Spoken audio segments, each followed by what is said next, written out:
Hello and welcome to Himachal in Depth. In this video, we are going to cover our next chapter from the economic survey.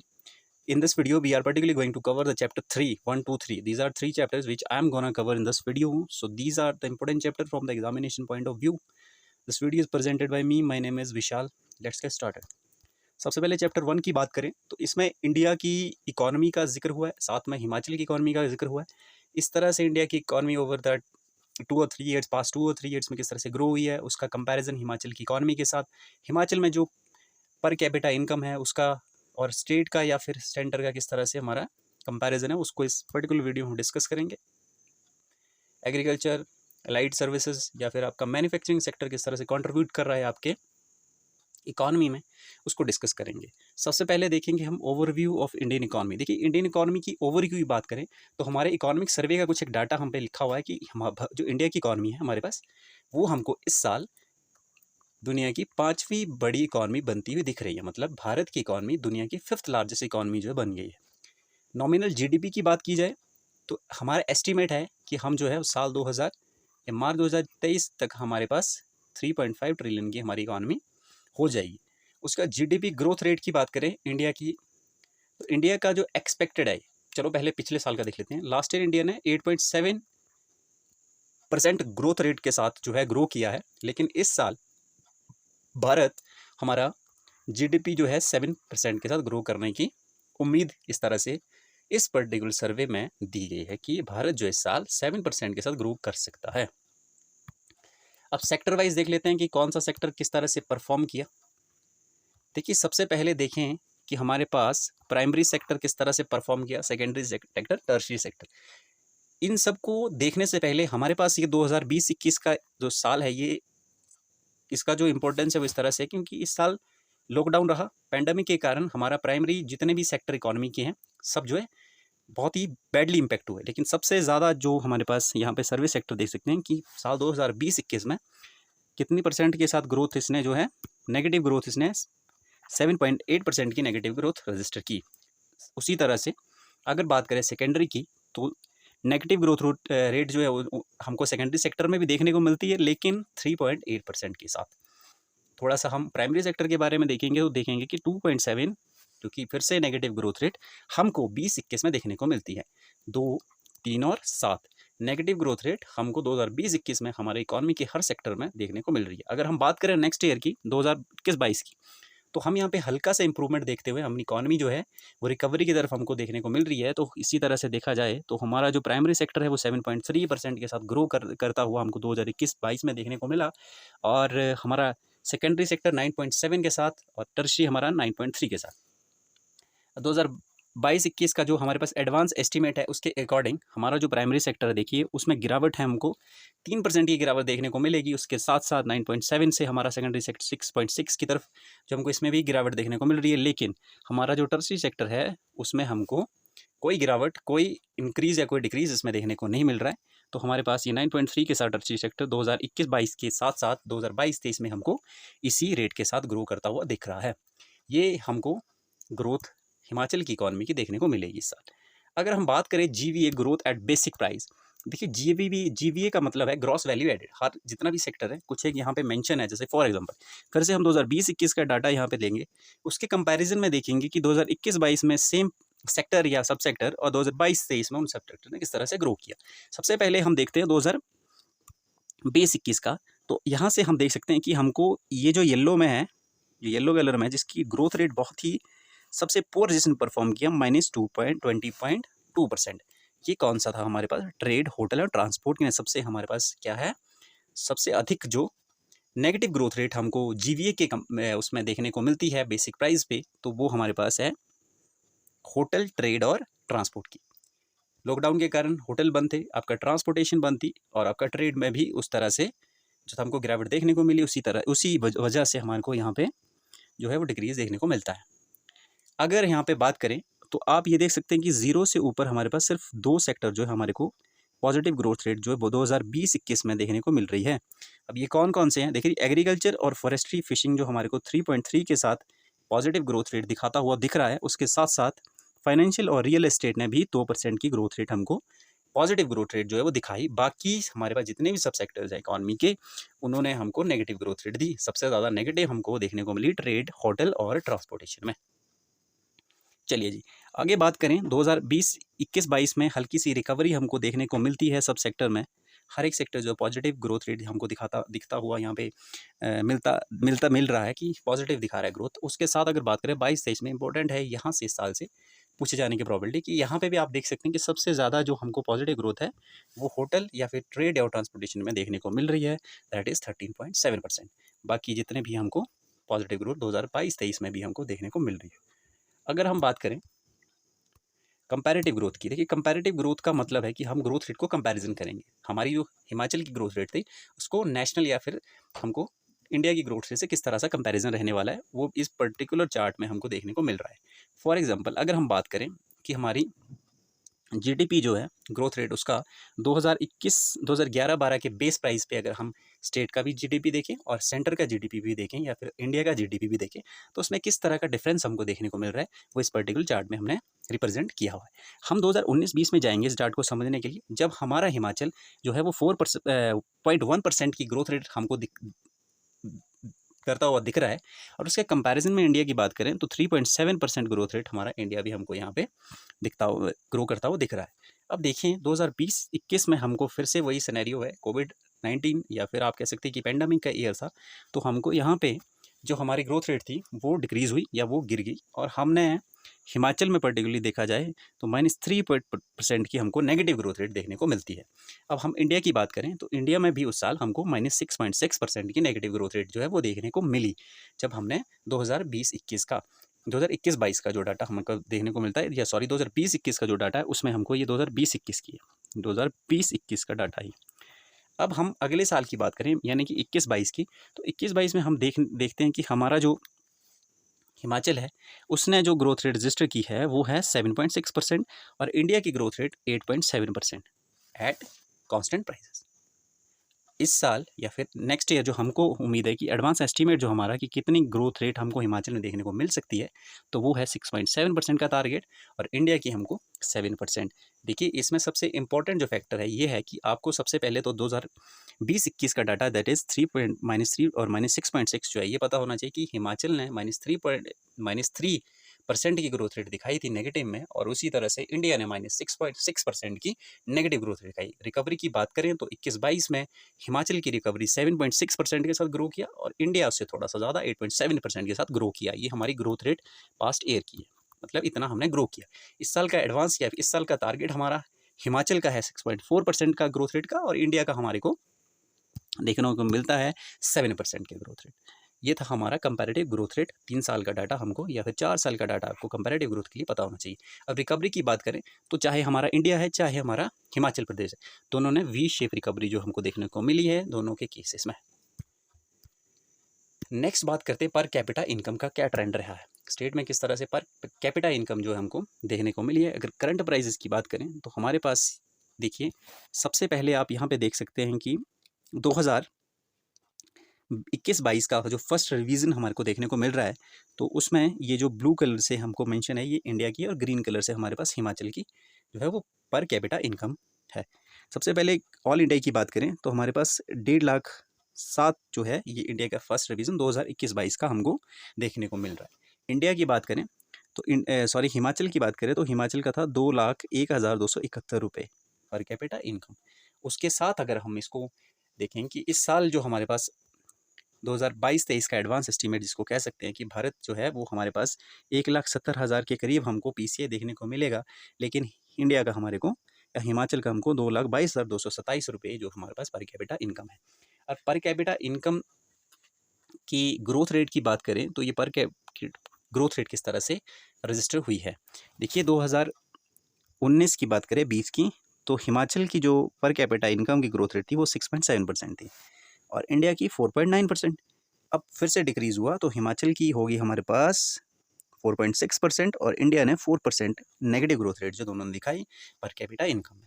लेकिन next year 2021-22 में हमको recovery देखने को मिली दोनों ही economy में, तो हमने देखा कि हिमाचल जो है वो हमारे पास 13.1% की ग्रोथ रेट जो है वो दिखाई दी हमको हिमाचल के पीसीआई में, जबकि हमारे को इंडिया का जो पर कैपिटा इनकम है वो हमको 13.7 के साथ ग्रो करता हुआ दिख रहा है।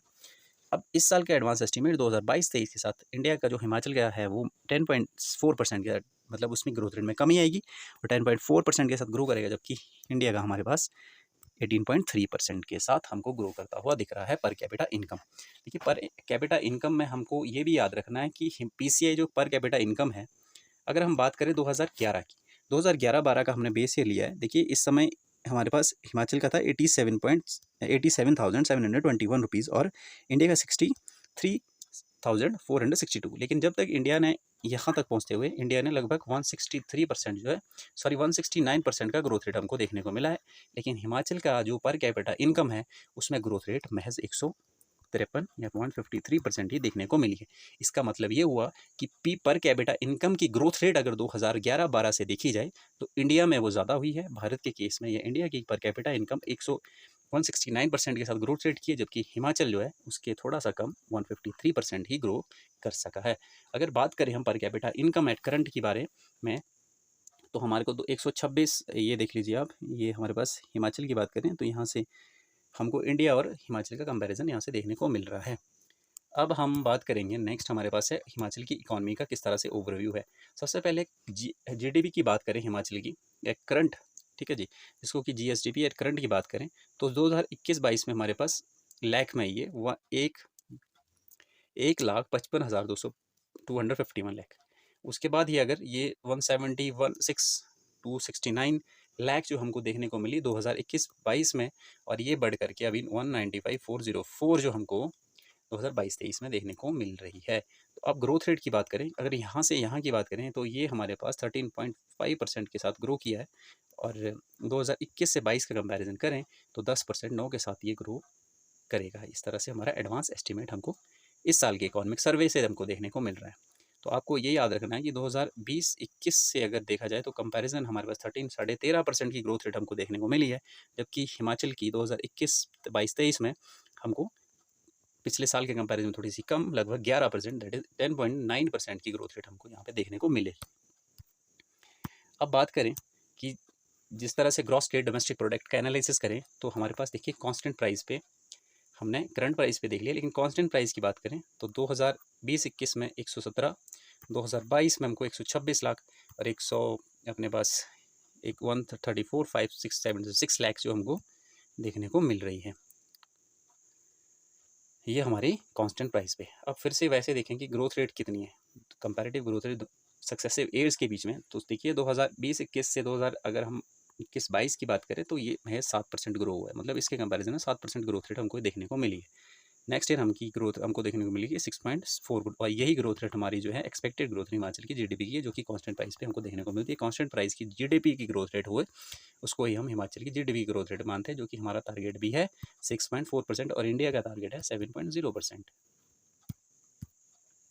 नेक्स्ट हमारे पास सेक्टर वाइज कंट्रीब्यूशन देखने को मिलेगी कि एट कांस्टेंट प्राइस और करंट प्राइजेस पे किस तरह से हमको जो है वो सेक्टर वाइज ग्रोथ रेट देखने को मिलेगी। देखिए, इस प्राइमरी सेक्टर की बात करें एट कांस्टेंट प्राइजेस पे, और primary sector, secondary sector constant price पे, टर्शियरी सेक्टर कांस्टेंट प्राइस बोले तो 2011-12 की जो हमारे पास बेस है उसके कंपैरिजन में हमारी कितनी ग्रोथ हमको इन सेक्टर्स में देखने को मिली। 15,680 करोड़ के साथ हमारे को प्राइमरी सेक्टर 2020-21 में, और ये बढ़ करके देखो 16,717 जो है इसकी जीवीए की कंट्रीब्यूशन हमको देखने को मिली है। और ये ग्रोथ रेट, यहाँ से अगर ग्रोथ रेट की बात करें 2% जो हमको ग्रो करता हुआ हमारा प्राइमरी सेक्टर देखने को मिलेगा, और टर्शियरी सेक्टर 7.2% के साथ ग्रोथ रेट हमको यहाँ देखने को मिलेगी। उसी के साथ साथ टर्शियरी सेक्टर की हमारे को 6.9% ग्रोथ रेट जो है वो एट कांस्टेंट प्राइस देखने को मिलेगी 2021-22 के कंपैरिजन में। बात करें इंडिया की, सॉरी करंट प्राइजेस पे, करंट प्राइजेस बोले तो 2021-22 या हमारे पास 22-23 की करंट प्राइजेस पे किस तरह से जीवीए का कंट्रीब्यूशन रहा है। प्राइमरी सेक्टर आपका 14% कंट्रीब्यूट कर रहा है, जो कि 2000 एक्चुअली मैं ये 2000 यहाँ लिखना भूल गया हूँ, 2022-23 का है ये डाटा। 13% जो है ये कंट्रीब्यूट करेगा। सेकेंडरी सेक्टर आपका 42%, लेकिन आप देख सकते हैं कि लास्ट ईयर 43% कंट्रीब्यूट कर रहा था आपका जीवीए में, और ये थोड़ा सा कम हुई है इसकी कंट्रीब्यूशन। वैसे ही हमारा जो हमारे पास टर्शियरी सेक्टर है उसकी 43.5 थी 2021-22 में, जो कि हमारे को यहाँ पे महज हल्का सा हमको यहाँ पे इंक्रीज़ देखने को मिलता है, 0.1 का इंक्रीज़ हमको देखने को मिल रहा है। तो आपका प्राइमरी सेक्टर और टर्शियरी सेक्टर में स्लाइटली हमको ग्रोथ दिख रही है जीवीए में एट करंट प्राइजेस, लेकिन हमको सेकेंडरी सेक्टर की ग्रोथ रेट जो है वो कम होती हुई दिख रही है। अगर हम बात करें एग्रीकल्चर और हॉर्टिकल्चर, देखिए एग्रीकल्चर और हॉर्टिकल्चर से हमको लास्ट ईयर भी इकोनॉमिक सर्वे से क्वेश्चन पूछा गया था, डायरेक्ट क्वेश्चन आया हुआ है कि उन्होंने हमको जो एब्सोल्यूट वैल्यू जो है वो पूछ ली है कि कितना टन या कितने लाख मीट्रिक टन जो हमको प्रोडक्शन देखने को मिली। ये तो हम जीडीपी इन करोड़ हमने इसकी बात ऑलरेडी कर ली। अगर बात करेंगे फूड ग्रेन प्रोडक्शन की, देखिए फूड ग्रेन प्रोडक्शन की बात करें तो 2020 21 21 22 और का डाटा हमको देखने को यहाँ पर मिल रहा है। अगर बात करें हम 2020-21 की या फिर 20 की अगर हम बात करें यहाँ पे, तो हमारे को देखने को मिलेगा कि हमारा फूड ग्रेन 2020-21 में हमको 15.21 लाख मीट्रिक टन के साथ देखने को मिला। 2022 में 21-22 में इसमें इंक्रीज़ हुआ और ये 16.92 हमको लाख मीट्रिक टन हमको जो है वो फ्रूट ग्रेन प्रोडक्शन हमारे पास हुई। लेकिन लेकिन लेकिन 2000 जो हमारे पास इस साल की प्रोडक्शन होगी फूड में, वो हमको एडवांस एस्टीमेट है हमारा कि इस साल हमारे पास कितनी होगी 15.94 लाख मीट्रिक टन, जो कि डिक्रीज़ हमको यहाँ पे देखने को मिल रहा है। 15.94 लाख मीट्रिक टन 2022-23 का एडवांस एस्टीमेट के अकॉर्डिंग हमारे पास इतना फूड ग्रेन प्रोडक्शन जो होने वाली है। उसी तरह से फ्रूट की बात करें, ये हमारा 20-21 का डाटा है 6.24 lakh metric ton, 7.54 lakh metric ton 2021 में इंक्रीज़ देखने को मिला है। फ्रूट में हमारे को इस साल भी हल्का सा जो है इंक्रीज़ देखने को मिलेगा, तो 7.93 लाख मीट्रिक टन जो इस साल का हमको 2022-23 में फ्रूट प्रोडक्शन में इजाफा देखने को मिलेगा। अब अगर ये तो इलेक्ट्रिसिटी जनरेटेड की बात करें तो मिलियन यूनिट्स में 1961 मिलियन यूनिट हमने 2021 में जो 22 में ये 2223 मिलियन यूनिट जो है हमारे पास देखने को मिली। अगर वेजिटेबल प्रोडक्शन जो इसमें नहीं दी है उसकी बात करें, तो वेजिटेबल की बात करें तो हमको इस साल जो है वो 17.59 लाख मीट्रिक टन जो है वो देखने को मिलेगा 2022-23 में। और लास्ट ईयर में 2021-22 में कितना था, जो कि 18.67 लाख मीट्रिक टन या लाख टन जो हमको फूड देखने को मिला। यहाँ पे भी हमको डिक्रीज़ जो है 1 मीट्रिक टन का या 1 लाख टन का हमको डिक्रीज़ जो हमको वेजिटेबल में भी देखने को मिलेगा ऐसा।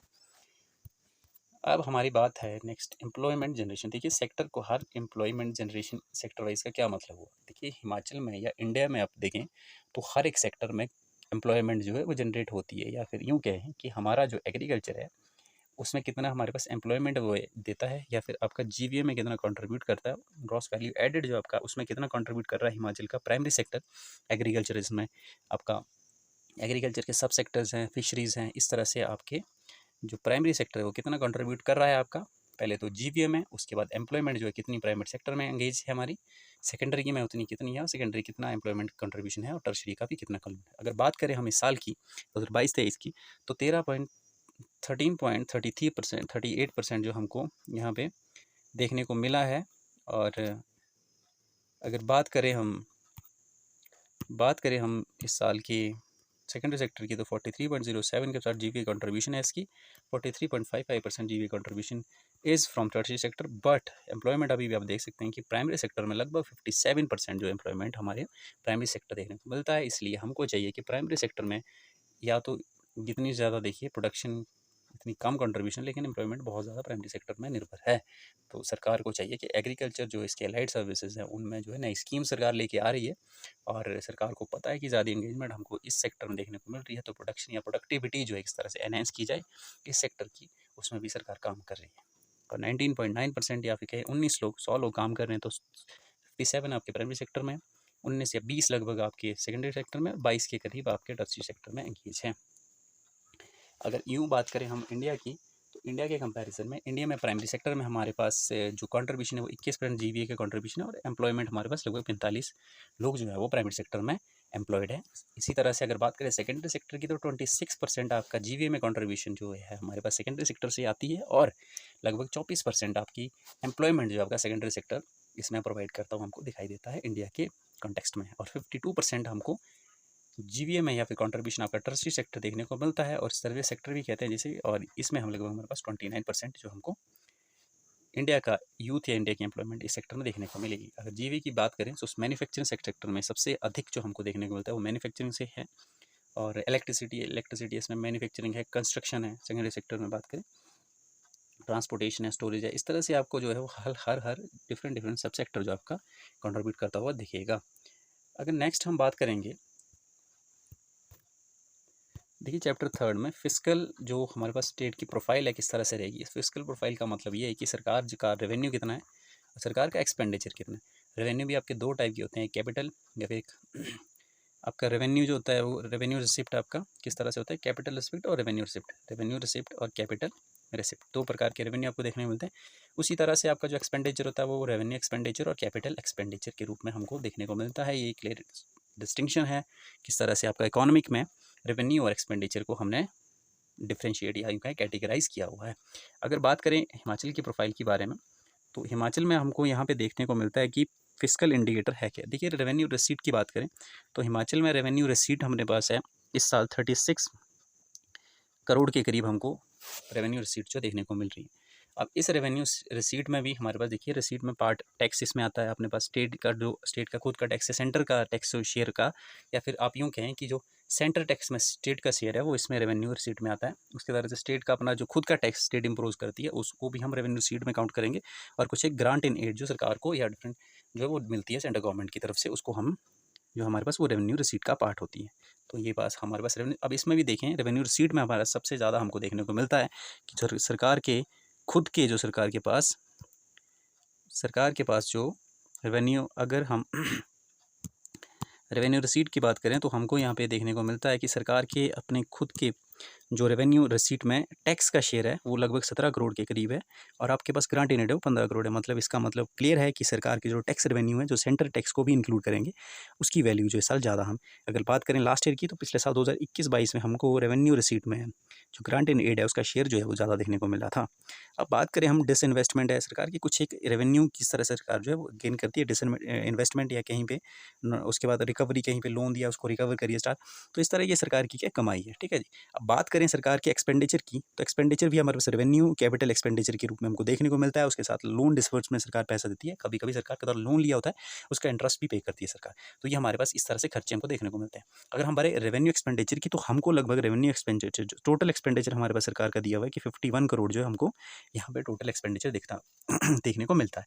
इसमें भी हमारे पास जो रेवेन्यू एक्सपेंडिचर है वो 40% या फिर लगभग 40 करोड़ 51 करोड़ में से रेवेन्यू एक्सपेंडिचर ही हमको देखने को मिलता है। कैपिटल एक्सपेंडिचर इंफ्रास्ट्रक्चर या फिर डेवलपमेंट के लिए हम जो सरकार के द्वारा पैसा खर्च किया जाता है उसको हम सकते हैं। अगर रेवेन्यू एक्सपेंडिचर की बात करें तो इसमें recurring expenditure like salary, wages, subsidies, ये आपके सरकार के इस कैटेगरी में है जो हमको रेवेन्यू एक्सपेंडिचर में इस कैटेगरी में उनको उन एक्सपेंडिचर को रखते हैं जो सरकार जिनके लिए कमिटेड भी है। अगर बात करें लोन की, तो लोन इस सरकार ने इतना है, और इंटरेस्ट के लिए सरकार ने 5105 करोड़ के करीब जो है इस साल इंटरेस्ट ही पे किया है। अगर बात करें रेवेन्यू एक्सपेंडिचर की, तो रेवेन्यू एक्सपेंडिचर में हमारे पास देखिए सैलरी वेजेस का बात करें तो लगभग हमारे पास 51 जो हमारे पास 51,365 करोड़ हमारे पास टोटल एक्सपेंडिचर है हमारा। तो सैलरी वेजेस का आप देख सकते हैं इस साल कि लगभग 15,000 करोड़ जो है वो सैलरी वेजेस पे जाएगा, जो कि कितना परसेंट है टोटल एक्सपेंडिचर का, दैट इज़ 29%। तो लगभग इसका 29% जो हमारा सैलरी या वेजेस पे ही जाने वाला है। सेकंड कंपोनेंट आता है पेंशन। पेंशन पे इस साल हमारे पास लगभग 7,000 करोड़ पेंशन पे जा रहा है, जो कि लगभग 15% है। तो अगर सैलरी और पेंशन की बात करें तो हमारे पास 29% एक हो गया, अप्रॉक्सीमेट इसको 30% अगर हम मान के चलें, और हमारे 15% अगर हमारा सैलरी पे जा रहा है तो हमारे पास कितना हो गया टोटल, लगभग टोटल एक्सपेंडिचर का 45% तो डायरेक्टली सैलरी और वेजेस में हमको सरकार का यहाँ पे देखने को मिल रहा है। अगर उसके बाद हम बात करें इंटरेस्ट की पेमेंट की, तो 9% या 10% हमको इंटरेस्ट पेमेंट में जा रहा है, तो लगभग 55% इंटरेस्ट पेमेंट प्लस हमको उसमें देखने को मिलता है सरकार का। अब कमिटेड एक्सपेंडिचर की बात करें तो सरकार का ये लगभग 54% जो है कमिटेड एक्सपेंडिचर में जाता है, जो जीडीपी का लगभग 14% है। सब्सिडीज़ की बात करें तो सरकार का सब्सिडीज़ में लगभग 2% जो हमको देखने को मिलता है। तो इसको अगर मिला दिया जाए तो सरकार के द्वारा लगभग 50 से 55% जो है हमारे को जो एक्सपेंडिचर है वो या तो सैलरी वेजेस में जा रहा है, सब्सिडी में जा रहा है, लोन डिस्पर्स में जा रहा है। बाकी जो बच गया वो कैपिटल में, जो कि बहुत ही कम है। ये सरकार के लिए एक चिंता का विषय भी है। अगर बात करें what is the percentage of GSDP, कितना परसेंटेज आप अपनी स्टेट की जीडीपी का अगर बात करें, जीएसडीपी का कितना परसेंट जो आपका रेवेन्यू रिसीट है तो आपका वो है 18%। मतलब अपनी जीडीपी हमारी जितनी है उसका कितना परसेंट जो रेवेन्यू रिसीट हमारे पास देखने को होता है। अगर उसके कंपैरिजन में करें, मतलब जीडीपी के साथ अगर हम जीएसडीपी के साथ हम दिखाए कि उसका कितना परसेंट हमारे पास जो रेवेन्यू रिसीट है, रेवेन्यू रिसीट हमारा उसका 18% है। Tax including centre 9%। उसके बाद ग्रांट इन एड की बात करें कि कितने परसेंट ग्रांट इन एड है, तो वो दैट इज़ 1%। तो सारा ये मिला के हमारे पास 18% हमको देखने को मिलता है। उसके साथ अगर बात करें हम दैट हमारे पास डिसइन्वेस्टमेंट 0, टोटल एक्सपेंडिचर जो वो 26.29% है टोटल जीडीपी का। रेवेन्यू एक्सपेंडिचर इसमें 20, हमको 22, कैपिटल एक्सपेंडिचर लगभग 2%, लोन डिस्पर्स 0 पॉइंट और लोन पेमेंट की हमको 2% देखने को मिलता है टोटल जीडीपी का। कंपैरिजन हमने यहाँ पे कर लिया। अगर हम बात करें नेक्स्ट स्लाइड में, हमारे पास डेट प्रोफाइल है, स्टेट की डेट प्रोफाइल मतलब किस तरह से। देखिए सरकार जो है वो अपने कमाई से अधिकतर अगर खर्च करती है, तो सरकार को जो चाहिए कि वो कुछ लोन लेती है सेंट्रल गवर्नमेंट के द्वारा या डिफरेंट एजेंसी से। अब सरकार जो लोन ले रही है, लोन के जो है वो प्रोग्रेसिव नेचर के भी होते हैं, लेकिन लोन की थोड़ी दिक्कतें भी होती हैं। उसको हम जब आप इकोनॉमी पढ़ोगे उसमें आप उसको इन डेप्थ जो वहाँ पे उसको स्टडी कर सकते हैं कि लोन के क्या पॉजिटिव इम्पैक्ट है, स्टेट पे क्या नेगेटिव इम्पैक्ट भी है, ठीक है जी। फॉर एग्जांपल अगर सरकार लोन लेती है कोई ऐसा इन्वेस्टमेंट करने के लिए जिसका कि सरकार को आगे जाके फ़ायदा होगा, फॉर एग्जांपल सरकार को इंडस्ट्रीज़ के लिए लोन ले रही है, किसी इंडस्ट्री में अगर इन्वेस्ट अभी सरकार कर रही है, तो कल को वो कैपिटल बन के सरकार को उसका रिटर्न आने को है। तो इस तरह से लोन जो है प्रोग्रेसिव नेचर के भी होते हैं। अगर बात करें हम डेट पोजीशन ऑफ स्टेट अगर की बात करें, तो देखिए पब्लिक डेट है, उसके बाद इंटरेस्ट डेट और लोन की बात करें, पब्लिक अकाउंट लाइबिलिटीज़, इस दो हिस्से में हमने लोन को डिवाइड किए हैं। तो लगभग हमको अगर इसका आप देखे जाएँ तो जीडीपी का कितना परसेंट जो है आपका जो है वो लोन में जा रहा है, दैट इज़ 39%। 155 हमारे पास टोटल हमारे पास को जीडीपी जो है वो देखने को मिल रही है। 2020-21 का है ये, 2020-21 की है एट करंट प्राइसेस। तो उसके कंपैरिजन में देखा जाए तो लगभग 40% तो हमारा लोन में जा रहा है। और लोन है कितना, टोटल वैल्यू लोन की, टोटल लाइबिलिटीज़ है हमारे पास कितनी है, 60,000 करोड़, लगभग 61,000 करोड़ रख लो इसको आप, क्योंकि 8 करोड़ का यहाँ पे 8 करोड़ डाल दिए जाए तो इसमें हमारे पास 61,000 करोड़ जो हमारे पास लोन यहाँ पे देखने को मिल रहा है। अगर बात करें हम जेंडर बजटिंग की, देखिए लोन के बाद हमारे पास नेक्स्ट टॉपिक आता है जेंडर बजट। जेंडर बजट की बात करें तो सरकार जो है अपने बजट जितनी भी प्रोसेस है उसमें हर प्रोसेस में ये देखती है कि जेंडर या फिर जो हमारे पास मार्जिनलाइज्ड सेक्शन है सोसाइटी का, जेंडर इक्वालिटी के लिए जेंडर को किस तरह से मद्देनजर रखा जाए जब हम बजट या उसकी प्रोसेस जो बना रहे हैं। तो सरकार क्या चाहेगी, सरकार ये इंश्योर करेगी जो हमारा प्लान ऑफ एक्शन रहेगा उसमें हम लोग जो है लॉन्ग टर्म ऑब्जेक्टिव हमारा रहने वाला है कि हमने एजुकेशन और स्किल डेवलपमेंट पे काम करना है वुमेन की। उसके बाद इकोनॉमिक पार्टिसिपेशन एंड प्रॉस्पेरिटी की तरफ हमको लेके जाना है अपनी वुमेन्स को। उसका लीडरशिप और डेमोक्रेटिक पार्टिसिपेशन हमारी वुमेन्स के बीच में होना चाहिए। और जेंडर बेस्ड वायलेंस को उनको रिड्यूस करें। एक्सेस टू जस्टिस, जस्टिस के लिए वुमेन को ईजी एक्सेस जो है हमको दिलवाना है जेंडर बजट में। इस तरह के इन ऑब्जेक्टिव को ध्यान में रखे हमको बजटिंग जो है सरकार करती है। पॉवर्टी को कम करना है, हेल्थ और वेलबींग जो है उनकी अच्छी हेल्थ उनकी अच्छी करनी है, जिससे जेंडर इक्वालिटी और हम हमारे ग्लोबल में जेंडर इक्वालिटी की तरफ हम जिससे कि हमारा सस्टेनेबल डेवलपमेंट गोल है जिसको कि अचीव भी कर सकें। अगर हम कैटेगरी वाइज का बात करें तो इस साल हमारे पास कितनी कैटेगरी, हम 2 कैटेगरी में बजट एलोकेशन एस्टिमेट जो एलोकेट करते हैं जेंडर बजटिंग के केस में। कैटेगरी 1 में ये होता है कि 100% बजट जो आपका जेंडर इक्वालिटी या जेंडर पे ही खर्च होगा जिनके लिए वो एलोकेटेड है। For example OBC, SC, ST, minority, specially abled women, child development के लिए कैटेगरी 1 में हमारे पास कितना है, 87 लाख में 8,741 लाख, ठीक है जी। इतना जो है वो कैटेगरी 1 में, मतलब 100% का पूरा बजट जो आपका वो इस कैटेगरी का वुमेन डेवलपमेंट में खर्च होगा। उसके बाद बात करें हमारे पास अगर कैटेगरी 2 की, तो लेस देन 100% इसमें जो भी बजट होगा उसका हमने लगभग 100 पूरा परसेंट नहीं तो कुछ एक परसेंट जो हमने इसमें उसका इस कैटेगरी में कैटेगरी 2 का बजट भी हमको यहाँ पे खर्चने को देखने को मिल रहा है। और टोटल की बात करें तो हमारे को देखने को मिला 2,37,648 लाख, ठीक है जी। इतना हमको जेंडर बजट की एलोकेशन इस साल के बजट में दी गई है। This is it from this chapter. ये इंपॉर्टेंट चैप्टर है, एग्जामिनेशन पॉइंट ऑफ व्यू से पूछे जाने की प्रोबेबिलिटी यहाँ से मैक्सिमम क्वेश्चंस की रहती है, तो इसको थोड़ा सा ध्यान से पढ़ें। If you like this video you can share it also. Thank you for your time, thank you so much.